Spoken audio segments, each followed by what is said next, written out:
Welcome, everyone, to the L7C podcast Dragon Ball edition. Today, we are going to be talking about Dragon Ball Super Chapter number 77, and we have our Dragon Ball expert, Mitchell Oso. How are you doing today, sir? Doing fantastic, sir. We're in person together for the first time in quite some time. Good to see you, man. Yeah, I'm trying to remember the last one we actually did in person. Man, was that still when I was going to say Moro was running around, or? Yeah, it was Moro at some point, but I can't remember. It's been a while. But we are in person because I'm here celebrating your birthday weekend, because by the time you listen to this, it'll probably already passed, but October 25th is actually Mitchell's 30th birthday. So shout out to Mitch turning 30 by the time you've listened to this. Well, if you're listening to this slightly after my birthday, it might be right before Martin's birthday, which comes out on the comes out like a chapter, October 30th. So yeah, we have October birthdays here, and have another birthday that we can actually celebrate. We can celebrate right now. I'll probably always mispronounce it because I'm never good with Japanese names, with all due respect. The Japanese voice actor for Goku, Masako Nozawa, I can never pronounce it correctly, so I have to pronounce it slowly. Her birthday is also on October 25th. I share birthday with her. She'll be turning 85. Yeah, 85 and still grinding it out, at least from the last time that we had the Super Anime. So hopefully they can get the anime going again, and she can get back to doing what she does pretty damn well good. Being the voice of Goku. Yep, look forward to that. So happy birthday, Masako.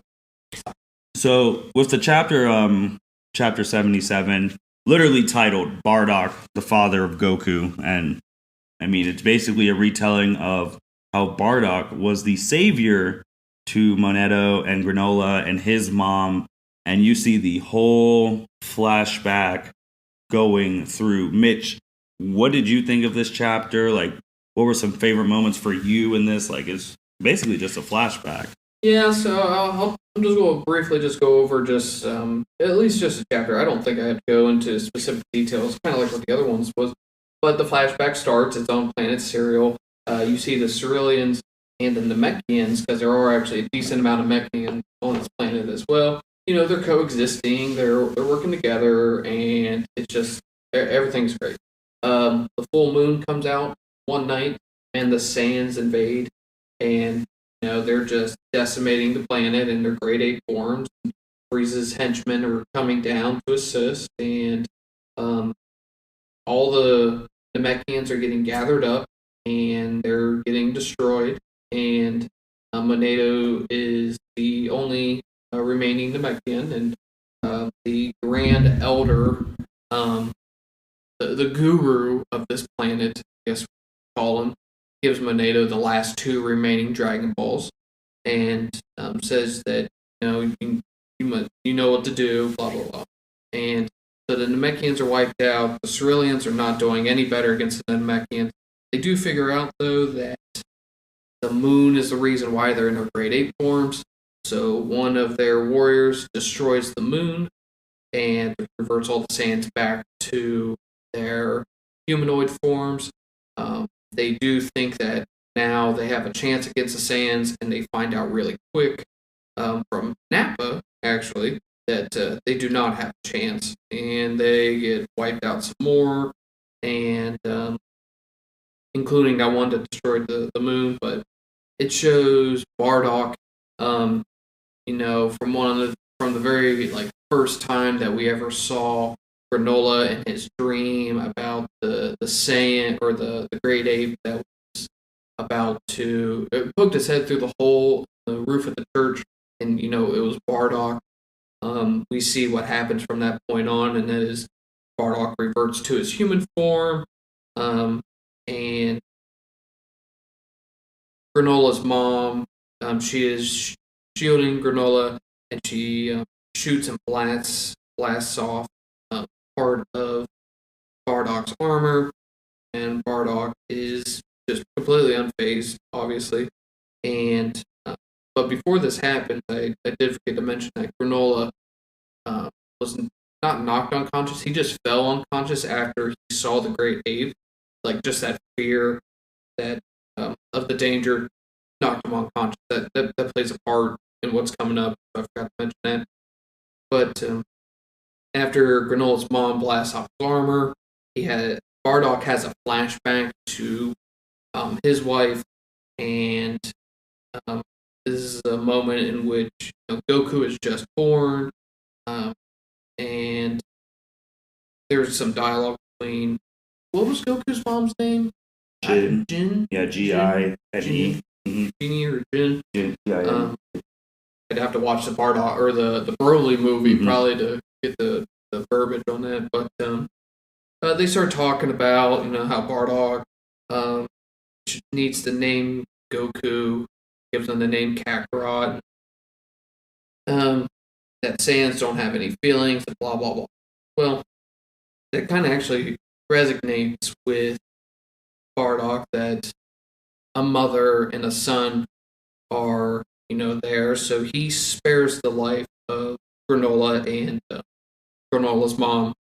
Some of the scouts or Saiyans inform Bardock that they need to leave because Frieza's on his way, and Bardock says that he's going to stay and search for survivors and kill them, even though there's one right in this church hidden from the other Saiyans. So the other Saiyans leave. Bardock puts on his scouter and discovers that there is a low power level of a being somewhere in the mountain. He contemplates if it's actually just random animal wildlife, but because of how they are moving around the environment, they're too sophisticated for that. Essentially, kind of the verbiage there. And Bardock takes Granolah and his mom over to where Monado is. And Monado tries to, swing his staff at Bardock, and Bardock blocks it. He's surprised that it is a Namekian there, and he makes the comment that, Monado went from a power level of 5 to 213, so he knows how to keep his power level hidden. He introduces Monado to Granolah and his mom and asks if he can let them take shelter there. And Monado says yes and asks why is Bardock doing this? What's his ploy? Bardock says he just felt like doing it, and that he's going to leave. But Monado asks for Bardock's name, and he replies with Bardock and tells him to hold up. Actually, that doesn't happen. Yeah, 1 second. So sorry. Then in the we jump back to the present, and Granolah is completely surprised to hear that a Saiyan is the reason why he's alive. And Monado apologizes for keeping a secret, and then he asks Goku, he's like, "Are you related to Bardock at all? You're like the spitting image of him." And Goku says, "No, I was raised on Earth by Grandpa Gohan. I don't know anything about Saiyans." And Vegeta looks over at him and makes the remark that Bardock was none other than your father. Goku, never knowing the name of his father, is shocked. Granolah is shocked. Monado's like, "What a twist of fate that you're that man's son." Granolah can't believe that he's been fighting the son, the guy who saved him. And Goku says he knows nothing about his dad. And Vegeta makes and we're going to visit this just for a brief second afterwards, a funny remark saying that in any case, your soft-hearted nature clearly runs in the family. Okay. Then Granolah asks, well, what happened to his mother? And asks Monado why didn't his mother survive? And then Monado continues the story, and it starts that Bardock is about to leave, but with the injury to his arm, even though it's not really that big, to be honest with you, from Granolah's mom firing that blast at him, he heals Bardock, and he says that that Namekians can do it, but it's very difficult, and some can heal like instantly, but not him. Then out of nowhere, Bardock's scanner goes off, and that there's people nearby, and him and Monado go to investigate, and they find out that it's the Heeters. Bardock, kind of in shock that the Heeters are here, and then he goes on to explain who the Heeters are. That they're middlemen, basically, in between Frieza conquering planets and then selling the planets to other races, and then Frieza gets a cut of that, and typical Heater stuff. They mention that the Ceruleans and Namekians are a quote out of the picture, and to contact the Sugarians to negotiate a deal, and just that they're going to overtake Frieza someday using money, and information, and all this other hoopla stuff. So, typical stuff. And Gas makes a remark that one day that they're going to take or reign supreme over Frieza's army. And as Bardock and Monado are sitting there or spying, Granola's mom comes out to investigate. And then after that, Granolah wakes up and stumbles out of the Namekian house, and he's looking for his mom, and he sees her, but not knowing that Bardock saved them, sees Bardock's tail, and then freaks out and yells, "A Saiyan!" Just in surprise. Bardock and Monado turn around, completely in shock. The Heeters hear Granolah, and Monado uses a force to knock Monado out, puts him unconscious again. Granolah or Bardock is pissed that he what's the word I'm looking for? Sabotage their hiding spot there, and demands that Monado give him his robe. And when the Heeters come over to investigate, Bardock appears to be about to kill Monado and Granolah and his mom. And the Heeters make a comment that a Namekian and a Cerulean have survived.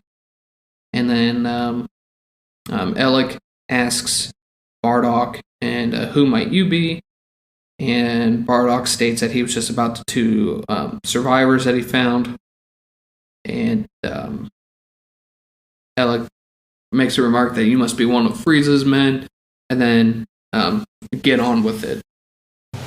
And Bardock doesn't kill him, and Alec asks the question, well, are you having second thoughts? And Bardock lies and states that the Namekian must have used some strange power to maybe prevent him from, blasting him, and maybe it's worth checking out before killing him. But then Alec decides that he's going to just kill Granola's mom, and he blasts her right in the heart, and then she stumbles to the ground, and Bardock is in shock. Monado is shocked, and Bardock gets pissed, and Alec tells Bardock to finish the job. And Bardock getting pissed, Gas notices that Bardock is getting pissed, and Bardock turns right around and does a huge blast towards the Heeters.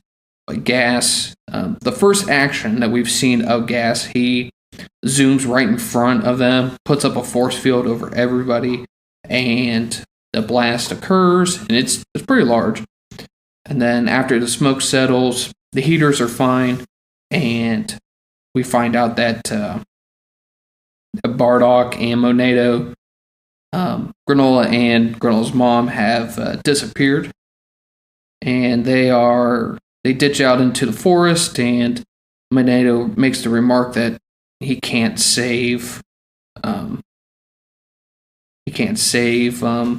Granola's mom.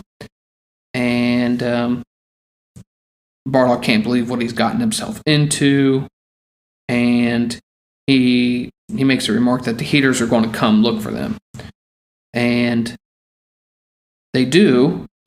Gas is informed that he needs to go and search for them, and then you see him blast off, and the other 3 Heeters are going to go and do whatever it is that they need to do, and that's that of that panel, or that flashback, I should say. In the present, we see that the Heeters have arrived to the planet, and Alec makes a remark to Gas that are you thinking of that night 40 years ago? Making a remark that Gas and Bardock must have fought, and Gas says yes. So Bardock and Gas fought, and Alec asks, I get it. In a way, your own revenge is tied up in all this. And Gas says that he will not suffer such indignity ever again. So Bardock obviously won whatever scuffle that we're about to see in the next couple of chapters and the next flashback. And Gas says that he has grown strong. And Alec says, you sure have, but it never hurts to have insurance. And he pulls out the one Dragon Ball, and then they're making their way to the second one to make, their wish. And that's how the chapter ends. All right. Just a couple quick things on that. So, first thing, which I guess I'll have to rewatch this scene, because Frieza never said Bardock's name when they fought on Namek. No, neither did Vegeta. None did. So that scene was when Goku arrived. Mm-hmm. Frieza said, "You looked like a Saiyan that like I've seen before. Mm-hmm. You must be that Saiyan's son, or that Saiyan must be your father." One of the words, and that was whenever Goku was like, "I don't care." Mm-hmm. And then that was whenever they started fighting. I don't remember if that was before or after Vegeta got killed. Do you remember when Goku was having like that flashback, I guess dream thing with like Vegeta was in it, and like where Vegeta was not wearing clothes for some reason? Yeah, that was weird. Like I didn't know. I don't remember Bardock being in that too, but that was just beside the thing. And then with the twist of all twists, like he like killing Granola's mom, that was crazy. But it kind of made me think of Granolah has a lot of similarities to Vegeta then, because I guess he's been working with someone who killed his parent.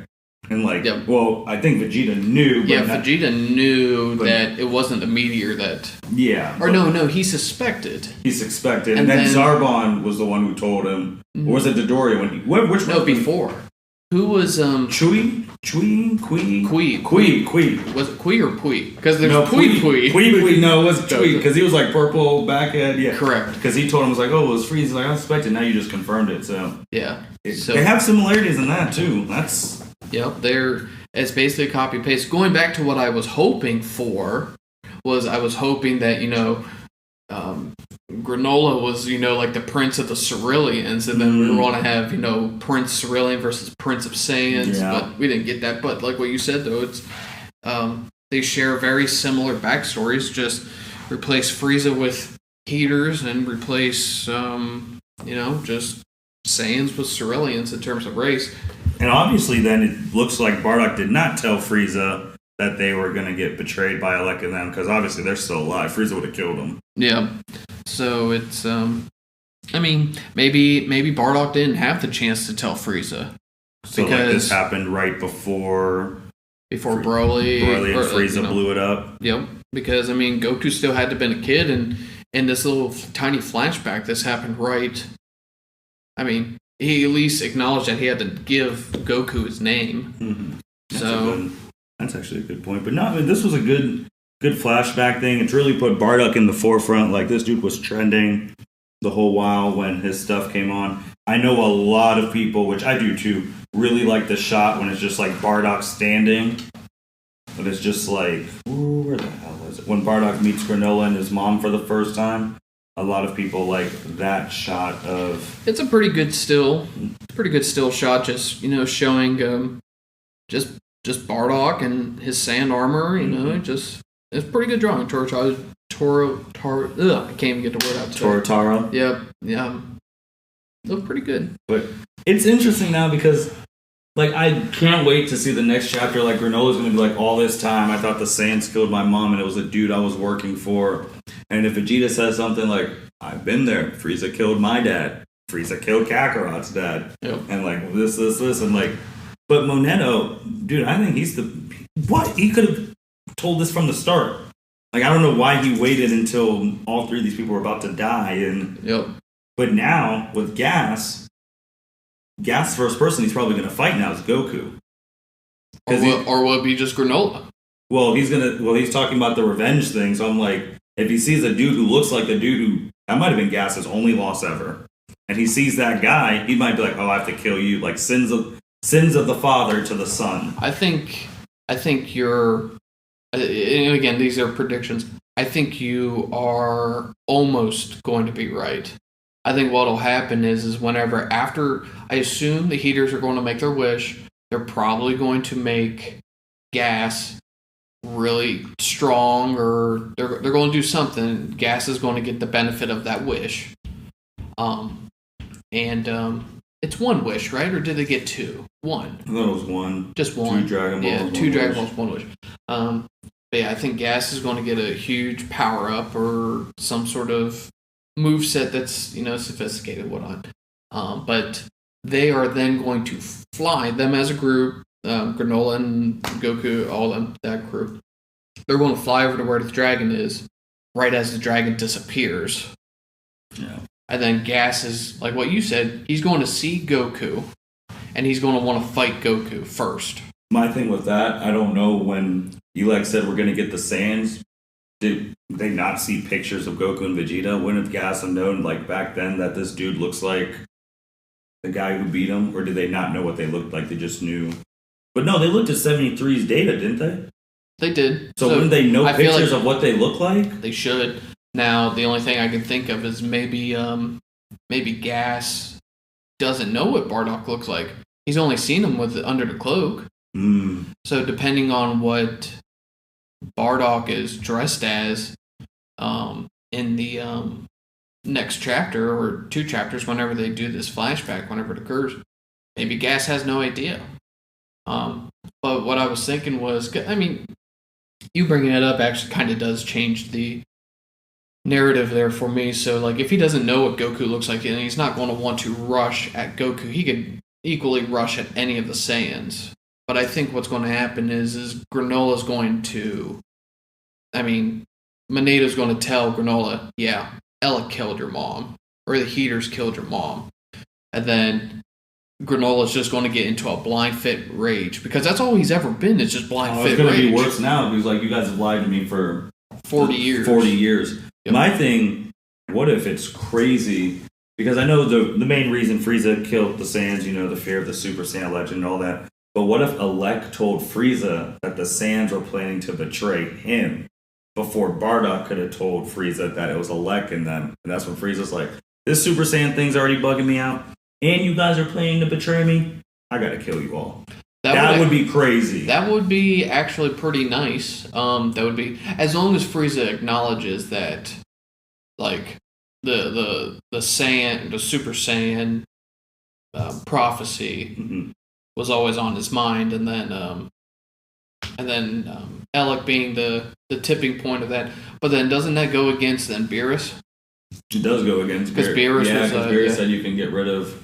Oh, Beerus told him right at the beginning of this arc. This is not like something of like 5 years ago when Super first just started. Mm-hmm. He told him 4 or 5 months ago that as he's training with Vegeta, why don't you destroy me? I'm the one who told Frieza to kill the Saiyans. He brought it up in Resurrection F2, but Frieza initially when he got that order could have been like, but they work for me. So that's just going to be more work for me. But then, like, when he heard from Elec that they're going to plan to betray him, because Frieza could have been like, he already has control of all of them. They're not going to do shit to him. But Elec's like, they're planning on betraying you soon. Then that's when Frieza's like, all right, I'm going to do it.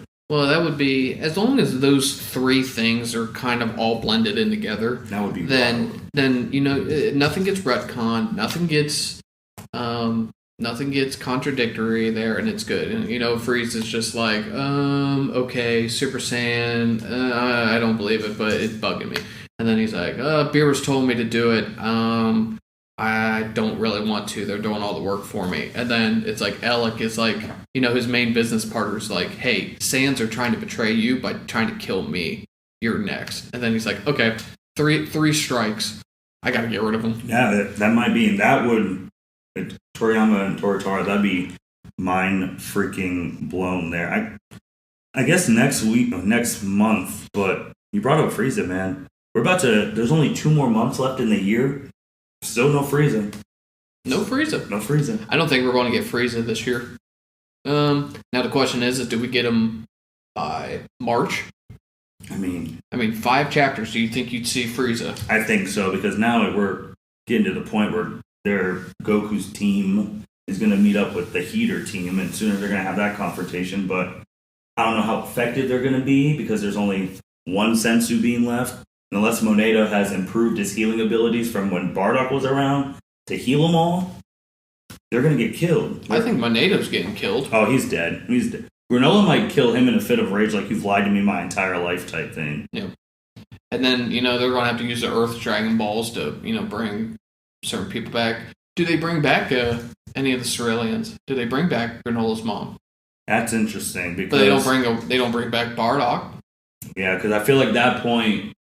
we could finally get those fan fiction things of like Goku finally meeting his parents and like, but Goku doesn't need the Dragon Balls to meet his parents. Instant transmission, you can just go to the other world. Yep. Unless they're like spirits, go find their little spirit and ask King Yemma for a favor. He already owes you like 10 billion, so just ask him to have your parents' body for a day. Like, like shoot, there was times where I thought Goku Black was Bardock's body, but hey, that was a failure. So.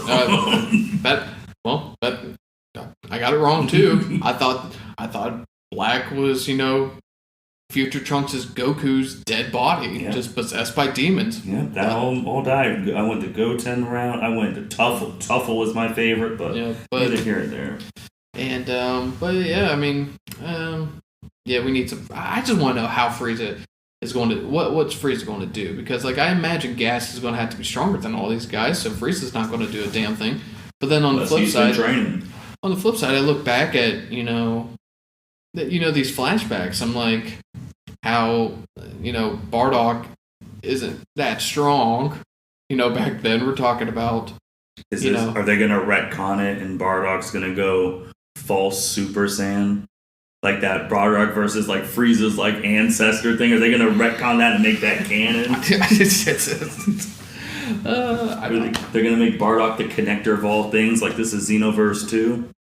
I don't know. Maybe.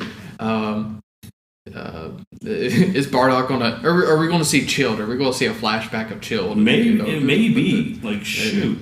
But I just don't understand how these power levels are just fluctuating even worse than what they are, because it's ridiculous. We've always had a problem, but now we got people that are the strength of Raditz now becoming the strength of Beerus, all within a chapter, and it's funny though. But hey, it makes for an interesting story. But I just don't know how Gas is so confident in his strength whenever I don't think he's stronger than Dragon Ball Z Frieza. No, I don't think so either, but we'll see on that. Before we get into Chris Ayers, we already shouted out your birthday. Well, there's actually one thing that we need to actually talk about. So before we get into that, Vegeta's remark. About the kind-hearted nature of the Pops? Yeah, so that, I get it, Z was written 20 years ago, but you gotta kind of remember, the very first page that Toriyama wrote, or maybe not the first page, of Goku's dad being an average scientist. Yeah, being an average scientist. Or that Goku came to the planet, and Goku was relentless. Mm-hmm. He was a typical Saiyan baby douchebag. Mm-hmm. And he was just destined to grow up and destroy the Earth. But he fell down that that mountainside, clunk his head, and it resets him, and then Grandpa Gohan teaches him to be good. Right. Okay, that is why Goku is good. It is not because this kind-heartedness runs in his blood. His mom seems nice, but she wasn't. No one even knew what she looked like until 2 years ago. Yeah, until the Broly movie came out. So and she has been, like what you said, she's been nice in every panel that she's been drawn. Mm-hmm. In the movie, she seems nice. And Bardock is not this relentless killer. And that's fine. I don't have a problem with Bardock, seeing the evil of his ways and, a slight character development arc there. But like, now maybe this is just, Vegeta. Okay, let me play devil's advocate to the people that are bashing this, because I did think of this and I just remembered it. Maybe Vegeta has never been told how Goku came to be good. That's true. Well, no, they watched the fight with, I guess how much, because I know Goku told Radix when it was on King, I was about to say King Kai, Master Roshi's island, that he hit his head as a baby, so he lost the mission. And then, they were talking about, Radix when he died, saying that the two Saiyans stronger than him have been watching, this whole fight. I don't know if that was mentioned again in the fight, because then they would have known that he hit his head. Was his scouter on when he got to Master Roshi's house? Was that... That's true, too. Was that listening? I thought he was there scanning people's power levels. Mm-hmm. Yeah, so... But if they weren't listening, then that's a good point. But, they're just... So, that's another thing, is maybe that line's not as terrible as what some people are making it out to be, as long as Vegeta did not know. Right. Because then Vegeta would connect the dots for Vegeta if he never knew that Goku bumped his head. Why is this Saiyan so good? Before we go, just paying our respects to Chris Ayers, there was one more other thing. We did your birthday, turning 30. The voice actor of Goku, Masako Nozawa, Masako Nozawa turning 85. There's also another big anniversary on your birthday, and that is October 25th, 2016. It is the 5-year anniversary on Monday of Xenoverse 2. Probably one of the top 3 greatest Dragon Ball games of all time, turning 5 years old and still kicking with DLC. They're releasing Super Saiyan 2 Khalifa and others this coming fall. Congratulations to them. It drives me nuts, though, for all the listeners. Xenoverse 2, great, fantastic game. Xenoverse 1, fantastic game. Even though their whatchamacall was terrible. Season pass in Xenoverse 1. My problem with the Xenoverse is that I have been on the wrong end of these equations in regards to their season pass. So Xenoverse 1, I had the season pass. I was ready for it. There was just not a lot of content that came out. It was absolute garbage. And then they released Xenoverse 2. I didn't get the season pass because I didn't trust it. And then all of a sudden, bam, they pump out stuff for 5 years. And now I'm so far behind. It'd be a new game. It'd be a new game. All I can do is just watch on YouTube for free what's all going on and the cool stuff. And so maybe whenever they announce Xenoverse 3 is going to come out, I'll just buy everything that's up on there, play catch up, and then just enjoy the third game whenever it comes out too. So yeah, it's fun. It's a fun month to have a birthday because all these new games get their releases in the October, sometimes September, but November time frame, to gear up for the Christmas, the holiday season. So, when our birthdays come around, when our parents used to ask us what we wanted, well, we knew exactly what we wanted. So Xenoverse 2, over 7 million units sold. That's insane. In the 5 years now it's on. Another beef I have with the Xenoverse 1. You couldn't play as Demigra, but then whenever they released the game for the Switch, he became a playable character. Now that's fine for, the Switch, that's great, but it never became downloadable content for the other consoles. That was bad. Frustrating. Last thing, Dragon Ball voice actor Chris Ayers passed away at 56 years old. For the Dragon Ball fans, he's best known for playing Frieza in Dragon Ball Kai and the Frieza in the new Frieza of the new generation, and he's been doing that very well. That was a very sad passing for the Dragon Ball community. The voice actors of Goku and Vegeta talked about it. The big YouTubers, Geekdom 101 and Unrelenting Gaming, talked about it, and Mitch just expressing our condolences for him and his family. Yep, Chris. And he'll be missed. Chris, rest in peace. Thank you for your service and all the entertainment you brought us. I mean, the Frieza laugh was fantastic. It was fantastic. I mean, with his body of work. I mean, I forget who the voice actor of Frieza was back in Z, which whoever did that fantastically. But like I can think of Chris did some phenomenal stuff. Like his voice acting, for example, for Frieza when 17 and Topo, that whole scene, bone-chilling stuff, great impersonation of arguably the greatest anime villain of all time. Chris, you couldn't have asked for a home run that was smacked so far over the fence as to what he offered. And if we're going to stay in the theme of Dragon Ball here, I hope that he checked in at Otherworld just fine, no problems, and I hope he's enjoying his time there. And till we meet again. Well, I never met him, but but yeah, condolences to him and his family and everyone that knew him personally. Like Sean Shamel had a very touching post about him and how devastated he is, rightfully so. And just prayers to everyone who this has affected, whether it's huge or small. That's it for the Dragon Ball podcast. Last just quick thing is, Mitch, just recently we went over 2,000 listens, total listens on the L7C podcast. You have a couple hundred of those listens. I'm so salty that this is coming out. We recorded after. I was wondering if the Dragon Ball universe was going to push us over 2K. If it was before the basketball one, it would have been you. The NBA, well, no, the NFL one. So Evan Debo, our NBA expert, FYI, he's terrible at fantasy football, but maybe if we did fantasy football, basketball, he'd be a whole different story. But I love you, Evan. Sorry, but we got to text me.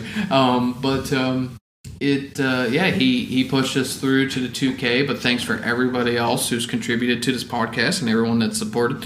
Even if Evan didn't do it, our producer Justin, he would have. He's our NFL expert and also our gambling expert on sports betting, and a little bit better at fantasy football. But we'll discuss that another day. Maybe Justin will lead a charge of a fantasy football podcast. In the year of 2022. Yeah, 2022. But it's fantastic to be a part of something, and I'm ready for another year. Awesome. And can't end it better than that. With that being said, thank you everyone for listening to the L7C podcast. We'll be seeing you guys later. Have a good one. Thank you for listening to this episode of the L7C podcast. Be sure to like, rate, review, and subscribe to the channel. Follow us on all social media platforms, and we'll be talking to you guys soon. Take care.